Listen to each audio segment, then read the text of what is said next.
नमस्कार दोस्तों, BK study point में आपका स्वागत है। तो आप लोगों को पता होगा कि हम लोग जो टॉपिक वाइज ऑब्जेक्टिव सेशन किए थे, जिसमें से हम लोगों ने बेसिक विद्युत, सेल और बैटरी, चुंबक और विद्युत चुंबक, मध्यवर्ती धारा, बहुकला प्रणाली, विद्युत मापक यंत्र, टोटल 5 टॉपिक हम लोगों ने इसको पूरे डिटेल से, जो एग्जाम पॉइंट ऑफ व्यू से भी महत्वपूर्ण है और जो क्वेश्चन एग्जाम में आने वाले हैं, संभावित क्वेश्चनों को हम लोगों ने इसमें बहुत डिटेल से, अगर आपने नहीं देखा है तो उसको जाकर देखिएगा।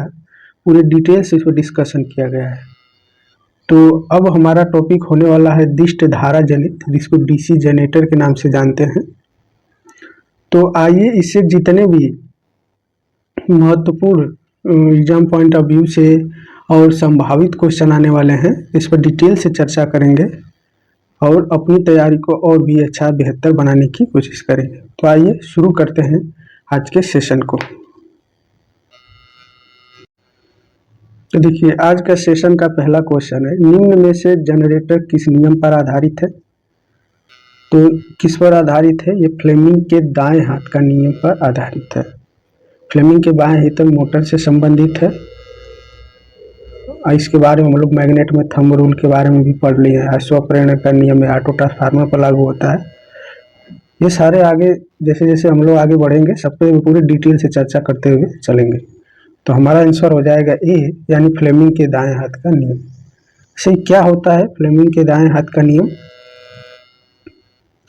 देखिए, फ्लेमिंग के दाएं हाथ के नियम में हमें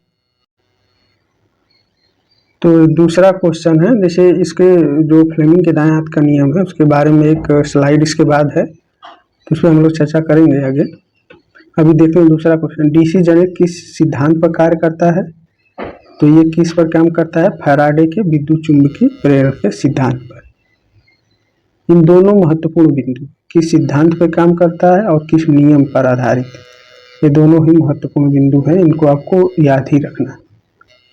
देखिए, इसमें इसका हम लोग ऊपर जिक्र कर रहे थे पहले क्वेश्चन का। देखिए, जो डीसी जनरेटर है, पहले तो राइट हैंड रूल फ्लेमिंग के राइट हैंड रूल से संबंधित है, यानी कि दाएं हाथ का नियम, जिसमें थंब एक मोशन को दिखाता है। जो ये उंगलियां एक दूसरे को कितने 90 डिग्री पर होती है। तो इसमें क्या है, और जो उसको 4 फिंगर भी बोलते हैं, जिसको हम लोग तर्जनी के नाम से भी जानते हैं। इसको किसके नाम से? तर्जनी। ये चुंबकीय क्षेत्र यानी मैग्नेटिक फील्ड को दर्शाता है। और जो मध्यमा होती है, जिसको मिडिल फिंगर के नाम से जानते हैं, ये इंड्यूस्ड ईएमएफ यानी उत्पन्न विद्युत वाहक बल को दर्शाता है। ठीक है, तो DC generator right hand rule यही है एक इसका नियम। और इसी प्रकार अगर मोटर की बात आए, डीसी मोटर, ये बाएं हाथ के लेफ्ट हैंड रूल को दर्शाता है। किसको दर्शाता है? लेफ्ट हैंड रूल को, जिसमें अंगूठा फोर्स बल को भी मतलब वही 4 फिंगर या जिसको तर्जनी बोलते हैं चुंबकीय क्षेत्र को, जिसको मध्यमा बोलते हैं मिडिल फिंगर, इसको धारा को दर्शाता है। यह है मोटर के लिए। ठीक है, दोनों नियम फ्लेमिंग के दाएं और बाएं दोनों नियम आपने इसको डिटेल से जाना। आगे तीसरा, मशीन का बाहरी भाग बॉडी या योक बोलते हैं, किस पदार्थ का बना होता है? तो देखिए, ये मशीन के हिसाब से होता है। अगर वो बड़ी मशीन है तो बड़ी मशीन को हम लोग बनाते हैं कास्ट स्टील से। अगर वही छोटी मशीन है तो उसको हम लोग किससे बनाते हैं? कास्ट आयरन से। ठीक है, तो ये दोनों चीज़ों को बनाई जाती है। योक जो है कास्ट स्टील और कास्ट आयरन दोनों से बनाई जाती है। देखिए, इसमें जो योक के अथवा बॉडी की बात हो रही है, देख रहे हैं ये वाला हिस्सा, देख रहे हैं नहीं? ये योक का काम क्या होता है? एक तो जो बाहरी चीजें हैं उसको सुरक्षा पर, अंदर के जैसे बैंडिंग वर्क सबकी सुरक्षा प्रदान करना, और दूसरा होता है कि चुंबकीय परिपथ को रास्ता प्रदान करना। ये 2 काम होता है योक यानी बॉडी का। ठीक है, इसमें देख सकते हैं कि ये वाला जो हिस्सा है इसको फील्ड बाइंडिंग किया गया, इसलिए फील्ड पोल के नाम से जानते हैं। ये एक अंदर देखिए, ये है कम्यूटेटर, ये ब्रशेस प्रयोग किया गया ब्लैक कलर का, और ये टर्मिनल बॉक्स बनाया गया है। आर्मेचर कंडक्टर है, आर्मेचर में बाइंडिंग की जाती है। ठीक है। ये सारे बारे हैं, सारे चीज़ों को आपको ध्यान से देखना, सबको डिटेल से पढ़ना। निम्न में से फील्ड बाइंडिंग स्थापित की जाती है। तो देखिए जो फील्ड बाइंडिंग है वो हम लोग स्टेटर में स्थापित करते हैं, ठीक है, और जो रोटर बाइंडिंग है उसको हम लोग आर्मेचर, ठीक है, आर्मेचर। तो इसको हम लोग फील्ड बाइंडिंग पूछा, फील्ड बाइंडिंग स्थापित करते हैं तो हम लोग स्टेटर देख लेते हैं इस वाले स्लाइड में पूरा डिटेल से देख रहे हैं। इसमें ये स्टेटर है, स्टेटर में ये जो हिस्सा सब है फील्ड बाइंडिंग स्टेटर है, स्टेटर बाइंडिंग की गई है। और ये रोटर का हिस्सा है, ये पूरा रोटर का हिस्सा है। इसमें देखिए ये कम्यूटेटर है, ये सॉफ्ट है, इसमें बियरिंग का प्रयोग किया गया है। और ये देखिए आर्मेचर बाइंडिंग किया गया है। तो ये क्या है, रोटर बाइंडिंग, ठीक है, इसको रोटर बाइंडिंग कहते हैं। तो रोटर बाइंडिंग किसे, आर्मेचर में, स्टेटर बाइंडिंग किसे, स्टेटर फील्ड बाइंडिंग। पांचवा है आर्मेचर कोर का निर्माण किसे होता है। तो जो आर्मेचर कोर होता है उसका हम लोग निर्माण किसे करते हैं, सिलिकॉन स्टील की पत्तियों को रिवेट करके बनाया जाता है। हाँ, सिलिकॉन स्टील की जो पत्तियां होती हैं उनकी मोटाई कितनी होती है, तो 0.35 mm से 0.5 mm, इसको याद रखना, ये बहुत ही महत्वपूर्ण है। तो हमारा ऑप्शन ये सही है। छठा है कि आर्मेचर मुख्यतः बाइंडिंग की जाती है। तो आर्मेचर में देखिए मुख्यतः जिसको हम लोग रोटर बाइंडिंग के नाम से भी जानते हैं, तो इसमें दो बाइंडिंग की जाती है, एक को लैप बाइंडिंग बोलते हैं, एक वेब बाइंडिंग, यानी ये ऑप्शन सी सही हो जाएगा। एक होता है लैप बाइंडिंग, एक होता है वेब बाइंडिंग।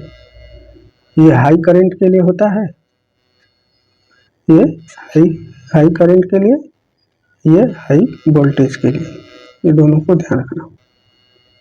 देखिए इसमें दर्शाया गया, अगर बाइंडिंग देखकर आपको क्वेश्चन पूछ देगा तो इससे भी आपको बता सकते हैं। देखिए ये बाइंडिंग ओवरलैप नहीं करती वेब बाइंडिंग, लेकिन लैप बाइंडिंग ओवरलैप करती है। वेब बाइंडिंग जो पैरेलल पाथ है ना, हमेशा दो ही होते हैं, लेकिन लैप बाइंडिंग में जितने पैरेलल पाथ, जितने पोल होंगे उतने पैरेलल पाथ होंगे। ये हाई वोल्टेज लो करंट के लिए, ये हाई करंट लो वोल्टेज के लिए, और ये हाई वोल्टेज लो करंट के लिए यूज होते हैं। देखिए ये इस तरह से जुड़ता हुआ जा रहा है ना, सीरीज बनता हुआ जा रहा है, इसलिए इसको सीरीज बाइंडिंग कहते हैं। ये पहले इसको पैरेलल बाइंडिंग के नाम से जाने। इसमें रिजल्टेंट पीस होता है, इसमें रिजल्टेंट पीस होता है आपका, इसमें back piece plus front piece योग होता है, और इसमें रिजल्टेंट पीस होता है लेफ्ट में back piece minus front piece. तो इस चीज को ध्यान देना आपको। डीसी मशीन में दिक परिवर्तक यानी कम्यूटेटर का मुख्य काम क्या है। तो देखिए कम्यूटेटर का मुख्य काम होता है एसी को डीसी में और डीसी को एसी में बदलना। ये डिपेंड करता है कि मशीन कौन सा है। अगर वही मशीन आपकी, जैसे कि अगर डीसी जनरेटर है, तो अगर डीसी जनरेटर है तो उसमें हम लोग क्या करते हैं कि एसी टू डीसी यानी आर्मेचर में एसी उत्पन्न होता है, तो उसको हम लोग डीसी में कन्वर्ट करके डीसी जनरेटर का प्रयोग में लाते हैं। जो एसी को डीसी में कन्वर्ट करता है एक रेक्टिफायर, तो इसीलिए इसको मैकेनिकल रेक्टिफायर के नाम से भी हम लोग जानते हैं। किसको, डीसी जनरेटर को क्या जानते हैं, मैकेनिकल रेक्टिफायर। और दूसरा कंडीशन होता है कि डीसी से एसी को कन्वर्ट करना, तो ये होता है, इसको बोलते हैं मैकेनिकल इन्वर्टर। क्या बोलते हैं, ये मोटर के कंडीशन में होता है। कैसे, हम लोग डीसी देते हैं, आर्मेचर में एसी मिल जाता है। तो यानी कम्यूटेटर का दोनों काम है, एसी से डीसी और डीसी से एसी में बदलना। ये मशीन की बात हो रही है, अगर वही डीसी जनरेटर की बात होती तो ए के साथ जाती, अगर डीसी मोटर के होते बी के साथ जाती, लेकिन सिर्फ मशीन की बात हुई है, इसमें दोनों चीजें आएंगी। तो ऑप्शन हमारा हो जाएगा सी, ए और बी दोनों। देखिए ये आर्मेचर है, इसमें रोटर बाइंडिंग की जाती है, और ये वाला हिस्सा ये देख रहे हैं, ये कम्यूटेटर है, ठीक है, ये वाला हिस्सा कम्यूटेटर है। ये देखिए ये है आर्मेचर, स्लॉट कटे हुए हैं, स्लॉट के। अच्छा, डीसी जनरेटर में जो स्लॉट होते हैं ये ओपन टाइप होते हैं, और बाइंडिंग होती है क्लोज टाइप। तो जो दोनों चीजों को ध्यान रखना आपको। कम्यूटेटर सेगमेंट के बीच इंसुलेशन भरा होता है, इसको ये क्या भरा होता है, माइका। और जिसकी मोटाई होती है 0.8 mm से 0.9 mm, इसमें से यही लगभग माना जाता है इसकी मोटाई। तो क्या भरा जाता है? माइका। आर्मेचर कोर की लेमिनेटेड होने से कौन सी क्षति कम होती है? तो जब आर्मेचर कोर को लेमिनेट किया जाता है तो उसमें एडी करंट क्षति को हम लोग कम कर सकते हैं। अगर आर्मेचर कोर सिलिकॉन स्टील का प्रयोग जब करते हैं, सिलिकॉन स्टील का हम लोग जब प्रयोग करते हैं तो इसमें हिस्टैरिसीस हानि को कम किया जाता है। तो ये दोनों बिंदु याद रखना आपको। डीसी जनित्र के फील्ड पोल बने होते हैं। फील्ड पोल किसके बने होते हैं? आपके फील्ड पोल की बात हम लोगों ने किया था, ऐसे जो बना हुआ था, आपने ध्यान दिया होगा, इस प्रकार से बना हुआ था। एक मिनट, ओके, इसको बनाते हैं अच्छे से। देखिए इस प्रकार से बना हुआ था। देखिए ये इसकी बात हो रही, इसमें से फील्ड वाइंडिंग की जाती है। तो बोला कि ये फील्ड पोल किस तरह का बना होता है? तो ये कास्ट स्टील का, यानी ए वाला ऑप्शन हमारा सही हो जाएगा। ठीक है, ये पूरे फील्ड पोल की बात कर रहा है। इसको हम लोग बोलते ये वाला सूज की बात हो रही है। देख रहे हैं, ये फील्ड बाइंडिंग है, पोल शू है, आगे की तरफ भरा हुआ योक या फ्रेम ये है। कम्यूटेटर की बात अंदर का है। इंटरपोल बाइंडिंग, इंटरपोल बाइंडिंग होती है जो मेन पोल होता है वो उसी उतना ही उसी के समान होता है, लेकिन जो मेन पोल के 1/3 भाग की बाइंडिंग की जाती है। ये मोटे तार का कम लपेट होता है। ये देखिए आर्मेचर कंडक्टर में आर्मेचर बाइंडिंग ये शाफ्ट हो गया। तो हम लोग जो फील्ड की बात कर रहे थे, ये फील्ड बाइंडिंग है, देख रहे हैं इसे, इस हिस्से की बात हो रही थी। आगे है कि डीसी जनित्र में करंट किसके द्वारा बाहरी पर्पस में भेजा जाता है? तो ये ब्रश के द्वारा और कम्यूटेटर दोनों के द्वारा हम लोग बाहर भेजते हैं, यानी कि ऑप्शन हमारा हो जाएगा सी, ए और बी दोनों। देखिए इस की बात हो रही है। कम्यूटेटर है, ये कम्यूटेटर जो ऊपर हम लोग इसका जिक्र भी किया है, ये कार्बन ब्रश है जो इस पर ऐसे चिपका रहता है दोनों तरफ। अगर दो ही बाइंडिंग है, जैसे मान लीजिए इसका हम लोग बोले थे लेफ्ट में जितने पोल उतने पैरेलल पाथ में, तो इसमें हम लोग किस तरह यूज करते हैं? देखिए इसको एक हम दिखा रहे हैं, देखिए ये दिख रहे हैं इस प्रकार। ये ब्रश है, ये वाला हिस्सा, और ये कम्यूटेटर है। तो इस प्रकार से इसमें इसे लगे होते हैं। ठीक है, ये स्टेटर मैग्नेट की बात हो रही है, और ये रोटर है पूरे अंदर वाले भाग, इस प्रकार दिखता है। आगे देखते हैं, आगे दिया हुआ है कि आर्मेचर में स्लॉट क्यों कटे होते हैं? तो आर्मेचर में स्लॉट होते हैं आर्मेचर बाइंडिंग स्थापित करने के लिए, यानी ये वाला ऑप्शन हमारा सही हो, बी वाला ऑप्शन हमारा सही हो जाएगा, आर्मेचर बाइंडिंग स्थापित करने के लिए। डीसी जनित या डायनेमो का मुख्य काम क्या है? ये इसका काम है विद्युत ऊर्जा को यांत्रिक ऊर्जा में बदलना। ये इसका क्या काम है? विद्युत ऊर्जा को यांत्रिक ऊर्जा में बदलना, ये किसका काम है? मोटर का। और यांत्रिक ऊर्जा को विद्युत ऊर्जा में बदलना, इसका काम है डीसी जनित्र का। और रासायनिक ऊर्जा को विद्युत ऊर्जा में बदलना, ये इसका काम है बैटरी का। और ध्वनि ऊर्जा को विद्युत ऊर्जा में बदलना, इसका काम है माइक्रोफोन का। तो सारे महत्वपूर्ण बिंदु हैं, इनको आप याद करके ही जाइए। डीसी जनित्र में बॉडी या योक का मुख्य काम है, इसके बारे में बताया, किस पदार्थ का बना होता है इसके बारे में भी जिक्र कर लिए।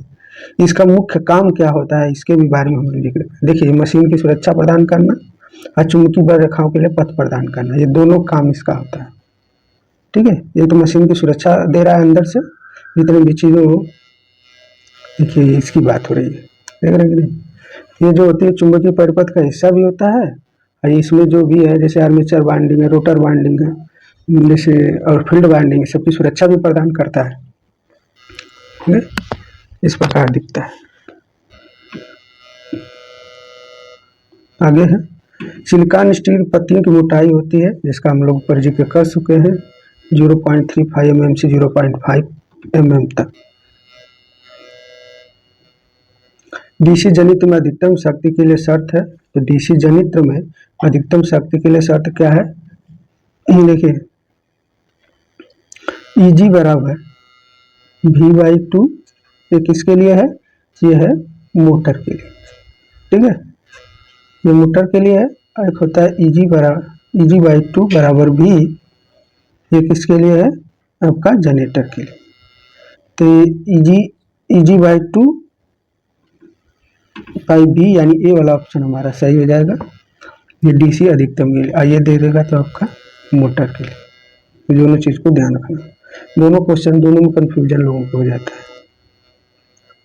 निम्न में से DC जनित गुण रखता है जिसे कहते हैं DC गणित, जिसको अभी हम लोग DC जनित मैकेनिकल रेक्टिफायर, और मोटर को क्या कहते हैं, मैकेनिकल इन्वर्टर, और दोनों को मिला देंगे तो क्या कहते हैं, मैकेनिकल कन्वर्टर के नाम से जानते हैं। निम्न में से DC जनित की रेटिंग होती है तो किलोवाट में, और चाहे वो DC जनित हो या DC मोटर हो, दोनों को हम लोग किसमें रखते हैं, ठीक है, किलोवाट में। अच्छा, इसको AC में हम लोगों ने पढ़ा था, एक्टिव पावर, एक्चुअल पावर, ये सब हम लोगों ने पढ़ा था, ये अपरेंट पावर, रिएक्टिव पावर, तो ये सब भी याद रखना है आपको, इसमें क्वेश्चन आपको आ सकता है। आर्मेचर बाइंडिंग का प्रतिरोध मापा जाता है, तो आर्मेचर बाइंडिंग का हम लोग प्रतिरोध जिसका मान 1 ओम या 1 ओम से कम भी होता है, तो ये होता है केल्विन डबल ब्रिज के द्वारा हम लोग इसका मापन करते हैं। निम्न में से कौन सा समीकरण DC जनित्र के लिए होता है, तो हम लोग जानते हैं कि E बराबर N P/Z × 60A, यानी ये वाला ऑप्शन हमारा सही हो जाएगा। विद्युत वाहक बल के लिए समीकरण है। आगे है, निम्न में से ब्रश का स्प्रिंग का दबाव होता है, तो जैसे जो कम्यूटेटर पर ब्रश होता है ना, जो ये ब्रश यूज होता है दोनों तरफ, मान लीजिए 2 है, तो इसमें कम्यूटेटर पर जो ब्रश ऐसे चिपका रहता है, ये स्प्रिंग द्वारा इसको प्रेस किया जाता है, ठीक है। तो इसका दबाव कितना होता है, तो ये होता है 0.1 से 0.25 kg प्रति किलोग्राम, या 100 से 250 ग्राम प्रति, यानी P और C दोनों, ये इसमें ग्राम में दिया है, 1 किलोग्राम में, तो यानी D वाला ऑप्शन हमारा सही हो जाएगा, यानी B और C दोनों। बड़ी मशीन में किस बियरिंग का प्रयोग करते हैं, तो जो बड़ी मशीनें होती हैं उसमें हम लोग बॉल बियरिंग का यूज करते हैं, जो छोटी मशीनें हैं उसमें हम लोग बुश बियरिंग का प्रयोग करते हैं। तो ये है, तो फिगर के माध्यम से बहुत अच्छे से समझ जाएंगे। जैसे इसमें देख रहे हैं बॉल बियरिंग किस प्रकार है, इसमें देख रहे हैं छोटे छोटे बॉल ऐसे रहते हैं अंदर की तरफ, इसे बॉल बियरिंग कहते हैं, इसमें बॉल बना होता है। तो ये बड़ी मशीनों में हम लोग बड़ी मशीन में यूज करते हैं इसका, ठीक है। अब उस बियरिंग देखिए किस प्रकार का दिखता है, देख रहे हैं, ये उस बियरिंग है, इसमें कोई बॉल दिख रहा है, कोई ऐसा बॉल है, स्ट्रेट है बस। ये छोटी मशीनों में हम लोग इसका यूज ज़्यादा करते हैं, ठीक है। तो इस चीज़ को ध्यान रखना आपको, छोटी मशीन में बुश बियरिंग, बड़ी मशीन में बॉल बियरिंग। छोटी मशीन में मुख्यतः ब्रूस बने होते हैं, तो जैसे ब्रूस की बात हो रही है तो ये कार्बन के बने होते हैं, और जो बड़ी जैसे अधिक धारा के लिए जब चाहते हैं तो कापर के, उसमें कापर का मिश्रण हो जाता है अधिक धारा के लिए, ठीक है। इस चीज को ध्यान रखना आपको। DC के आर्मेचर बाइंडिंग मुख्यतः किस प्रकार का विद्युत वाहक बल, आर्मेचर में बात हो रही है तो इसमें हमेशा AC ही उत्पन्न होता है, इसी प्रकार का, चाहे वो DC जनरेटर हो चाहे DC मोटर हो, आर्मेचर में हमेशा क्या होगा, AC ही उत्पन्न होता है। DC जनरेटर के आर्मेचर स्लॉट किस प्रकार के होते हैं, ऊपर हम लोग इसका जिक्र किए हैं। तो जब स्लॉट की बात हुई तो ये क्लोज टाइप होगा, अगर बाइंडिंग की बात होगी, नहीं सॉरी, अगर स्लॉट की बात होगी तो ओपन टाइप होगा। ओपन टाइप स्लॉट किस प्रकार से बाइंडिंग की जाती है, तो बाइंडिंग तो ओपन जो क्लोज टाइप बाइंडिंग की जाती है, अगर स्लॉट की बात होता है तो इसको हम लोग बोलते हैं ओपन टाइप स्लॉट, लेकिन ये बाइंडिंग दिया हुआ है, स्लॉट की अगर जिक्र करता है तो वो ओपन टाइप बाइंडिंग है तो क्लोज टाइप बाइंडिंग करते हैं। तो ये वीडियो आपको कैसा लगा कमेंट बॉक्स में जरूर लिखिए, और ज़्यादा से ज़्यादा अपने मित्रों में शेयर करिए। नेक्स्ट टॉपिक जल्दी ही लेकर आपके बीच हाजिर होंगे, तो आज के लिए इजाज़त दीजिए। नमस्कार, जय हिंद।